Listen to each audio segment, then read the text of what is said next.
La calidad del sistema educativo está empeorando, dijiste tú.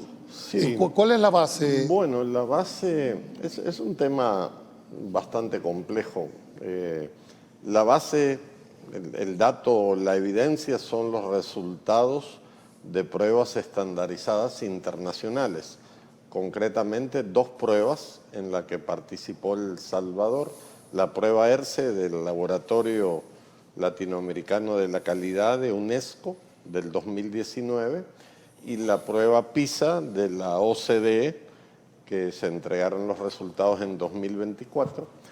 Y en ambas pruebas el resultado, y quiero aclarar, el resultado del país, porque no es solo del sistema público, sino que también incluyen El privado. El privado, ¿verdad?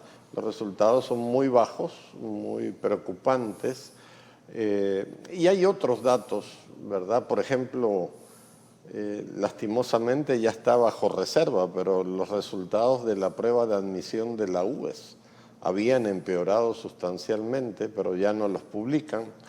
Nosotros tenemos un sistema de admisión para la Escuela de Jóvenes Talentos, también han bajado. O sea, cuando reunimos todas las piezas del rompecabezas de resultados de evaluaciones objetivas, todos te indican de que algo está pasando. A ver, pero si nos vamos en esos dos rubros, tenemos la posición número 78 como país. Sí, estamos dentro de la prueba PISA, quedamos prácticamente en los últimos 3 lugares. Quiero preguntarte, ¿es cierto que de 68.233 alumnos que se sometieron a la prueba Avanza en el 2023, solo el 9.8%, o sea, 1 de cada 10, logró el nivel alto, superior? Sí, eso es coherente con lo que pasaba con la PAES. ¿Te acordás? Durante 23 años el Ministerio de Educación hizo la PAES y siempre el mismo resultado, 5 y fracción, la media aritmética.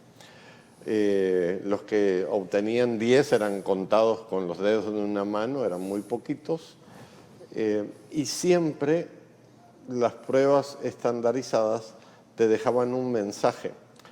El estudiante conoce, pero no comprende ni aplica lo que sabe. Eso es bien importante. Sí. Conoce, pero no comprende ni aplica. Pero cualquiera te puede decir, ¿de qué te sirve que lo conozcas si no lo puedes dar a entender? Porque si yo le hago un examen a un niño de Corea, de Singapur, de Irlanda, de Japón, saben lo mismo que un salvadoreño, no saben más. Pero el problema está en el uso del conocimiento. Ahí donde fallamos, ahí donde hay una falla, y es una falla más de índole pedagógica, de método, ¿verdad? ¿Qué sucede? Que te enseñan muchos contenidos, pero no te explican para qué los vas a usar en la vida. Te enseñan trigonometría, álgebra, una cantidad de factoreo, pero nunca te explican cómo lo vas a usar ni lo aplican.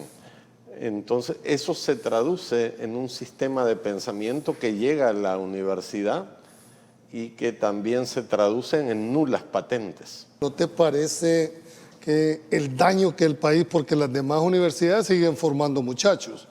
Es decir, un muchacho que se gradúe, voy a agarrar mi profesión, no quiero tocar las demás, pero un muchacho que se gradúe de Derecho de estas universidades que no están acreditadas, con una persona con otra que esté acreditada, ambos van a ejercer la profesión, pero la formación de cada uno es totalmente diferente. Sí, es un drama y volvemos al tema, a la crítica que hacía Martín Baró. El problema es que mucha gente lo que ha buscado es un título.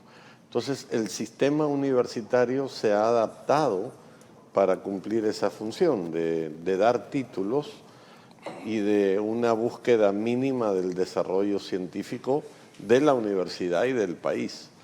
Esto tiene impacto. O sea, cuando un inversor extranjero ve el mapa de Centroamérica, y si estamos hablando de empresas de alto valor agregado como Tesla, como Google, como Spotify, como Airbnb, o sea, las grandes Cadenas. Las grandes cadenas. Ellos ven la seguridad jurídica, ven la disponibilidad de ingenieros y doctores.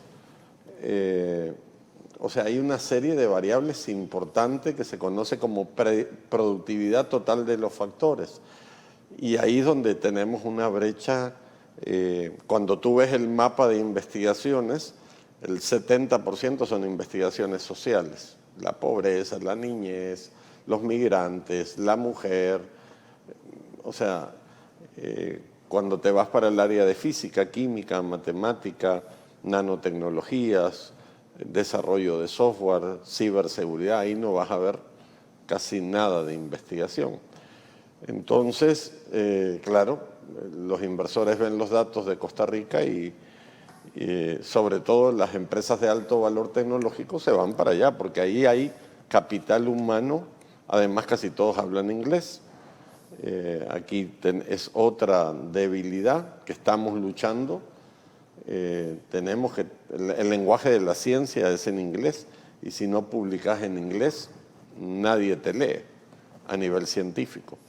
Entonces es otro de los desafíos. Y el director de educación superior, con quien he conversado muchas veces, está bastante consciente de estos temas y preocupado, pero está inmerso en un sistema que casi se lo traga, o sea, porque es muy Pero difícil. ¿qué debemos de hacer? ¿Cuánto tiempo vamos a esperar, por ejemplo, para siquiera ser meridamente, no amerita este país un acuerdo de nación en el tema de educación? Por supuesto. Te pongo un ejemplo para que veas. Cuando se empezó a discutir la reforma de ley de educación superior, a mí me tocó trabajar en ese anteproyecto, y una de las cosas que propuse es que para ser decano, director, vicerrector o rector tenías que tener un título de maestría. Solo eso. No estoy hablando de los Te docentes. quedas sin decanos. Se opusieron todas las universidades, así radicalmente todas las universidades. Entonces, eso te habla un poco del nivel de compromiso, ¿verdad? O sea, y eso es un estándar. O sea, el tener una maestría no te garantiza mayor cosa, pero es algo mejor que no tener nada. Y hubo oposición. Y otras cosas que propuse que mejor no las digo. Porque ¿Te frustraste? Fueron más escandalosas en materia de pago de hora clase, en materia de porcentaje de fondos para investigación, eso vetado totalmente, que yo creo que hay que establecer una regla y una norma y un piso mínimo, porque si no nunca vamos a avanzar. Mira, los datos son bastante críticos, ¿verdad? De los últimos, y no me estoy refiriendo a este periodo de gobierno, sino a... No, estamos analizando la integralidad todo, después de los acuerdos de paz. Un dato frío que es oficial: escolaridad de país, 7.3 grados. O sea, traemos una escolaridad que va creciendo lentamente, de cuarto grado, después quinto, después sexto. Ahora estamos en 7 grados después de casi 40 años y sigue siendo insuficiente, ¿verdad? Otro dato frío: de cada 10 estudiantes que terminan sexto grado, solo 4 se gradúan de bachiller, perdemos 6. De esos 4, solo 2 ingresan a la universidad y solo 1 se gradúa. O sea, 1 de cada 10 es el pronóstico de éxito de culminar tus estudios universitarios. También hay ciertos estímulos simbólicos que tienen que ver con las imágenes de los jóvenes, ¿verdad? Unos te dicen, bueno, ni Mark Zuckerberg, ni el de Apple, Steve Jobs, ni el de Microsoft terminaron sus estudios. Ni el actual presidente, ni el presidente anterior, ni el otro tampoco. Entonces, claro, son contextos económicos. El de Steve Jobs, el de Mark Zuckerberg están en un ambiente virtuoso. Si hubiesen nacido aquí, quién sabe, ¿verdad? Pero también nuestra clase política... de ahí viene. Sí, exactamente. Son referentes. Son referentes. Bueno, Queremos seguir formando sí. más abogados, más economistas, más administradores de empresas sin una capacidad de absorción de la sociedad. Sí, yo creo que lo primero que habría que trabajar, Julio, y que no tenemos, es el perfil de ciudadano. En el año 94 se creó un documento que era el currículum nacional básico, donde estaban los perfiles de entrada y de salida. Lamentablemente, ese documento quedó ahí, yo tengo una copia, por cierto, se quedó engavetado, pero es el primer desafío, es decir, qué tipo de ciudadanos necesitamos para después formar profesionales. Eso no lo sabemos, ¿verdad? Lo que medio sabemos es que aquí se forman dos tipos de ciudadanos, los que van a tener oportunidades y los que no van a tener oportunidades, los que se gradúan de la británica, de la americana, de la alemana, del francés, del García, del externado, del liceo, y paremos de contar. Y el resto, que probablemente les va a tocar más difícil o cuesta arriba. Y luego, yo creo que es importante diseñar un mecanismo para medir las necesidades reales del mercado laboral, porque todo se hace en base a cálculo intuitivo. ¿Verdad? Necesitamos que más gente hable inglés, ok, sí, eso es indiscutible. ¿Cuántos y para qué? Nadie te lo dice. Necesitamos ingenieros en ciberseguridad, ¿cuántos y para qué? Nadie te lo dice. Entonces todo el mundo te da consejos de lo que necesitamos o qué tipo de abogados, pero no tenemos un método real como los hay en otros sistemas educativos que de repente te frenan, te dicen, bueno, este año van a entrar, calculando la deserción, 500 candidatos a ciencias jurídicas, ¿verdad? Ahí vean cómo hacen, pero no quiero más de 500. Quizás a los 3 años pueden entrar 1000 o 1500. Entonces se va calculando para que el mercado pueda absorber los puestos de trabajo y no suceda eso. La Constitución nuestra obliga que, o mejor dicho, establece la gratuidad de la educación básica, parvularia, media y especial. Así lo establece el 56. Pero cuando analizamos una parte de tu diagnóstico, habla de la deserción escolar. Sí. Es decir, ¿cómo compatibilizar dos conceptos? Uno que es obligatoria la enseñanza en estos y la otra las causas de la deserción. Fíjate que nosotros tenemos una educación obligatoria a medias. ¿Y por qué a medias? Porque no hay herramientas para gestionar la obligatoriedad. En otros países de Latinoamérica, si tú tenés hijos en edad escolar y no están en la escuela, no tenés derecho a DUI, no tenés derecho a pasaporte, no tenés derecho a subsidio. Entonces, ese es un mecanismo de control, es decir, cuando nace un niño, inmediatamente hay un registro que va al registro natural de personas, a la alcaldía y al Ministerio de Educación. A los 6 años, ese niño tiene que estar en primer grado. Si ese niño no está en primer grado y no ha fallecido, al papá le corresponde esa presión. Lo que sucede es que aquí tú ves muchos niños en los semáforos y no...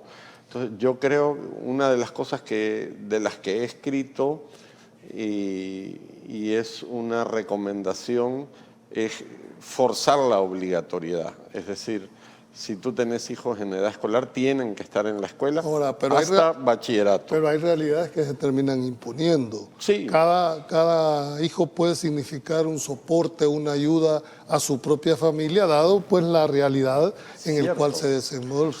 Cierto, pero tenés que meterle presión. O sea, de hecho, la mayor causa...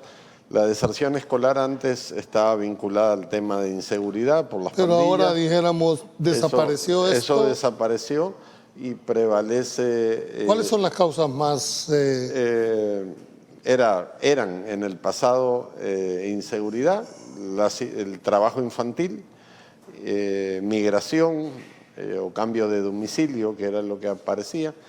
Entonces, quitando el tema de pandillas, que implicó un gran cambio, hay que reconocer, ya no hay temor de que un niño vaya de un barrio a otro, pero si tú ves en la encuesta de hogares de propósitos múltiples, creo que tenemos, si mal no recuerdo, son 50.000 niños trabajando. Venimos de 200.000 niños trabajando en los 90. O sea, se ha ido reduciendo. Varias industrias han erradicado a los niños, por ejemplo, la industria azucarera, que antes veía a los niños en las cortas de azúcar, de caña. Eso ya no existe. Sin embargo, registrados por la encuesta de hogares hay 50.000.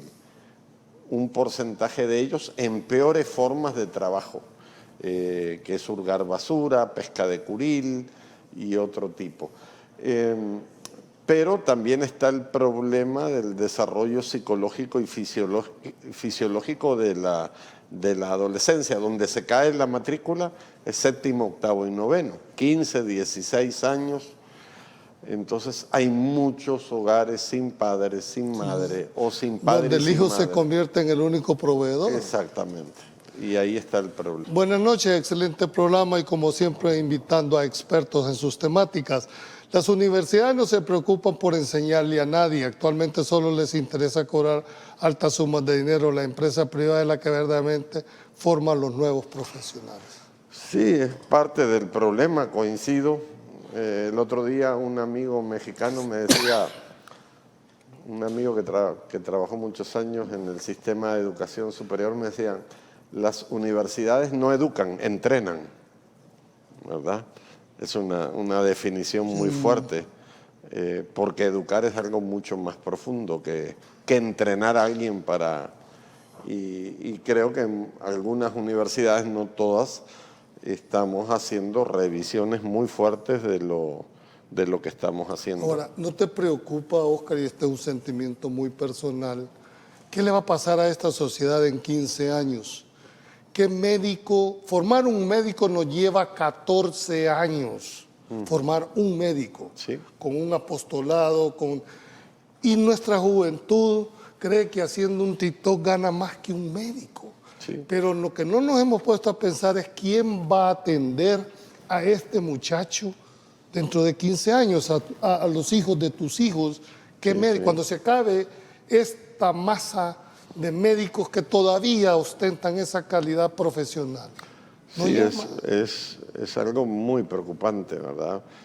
Médicos, los que hacen edificios, ingenieros, los que hacen puentes. Digamos, cuando tú trasladas las notas de pruebas estandarizadas y las proyectas,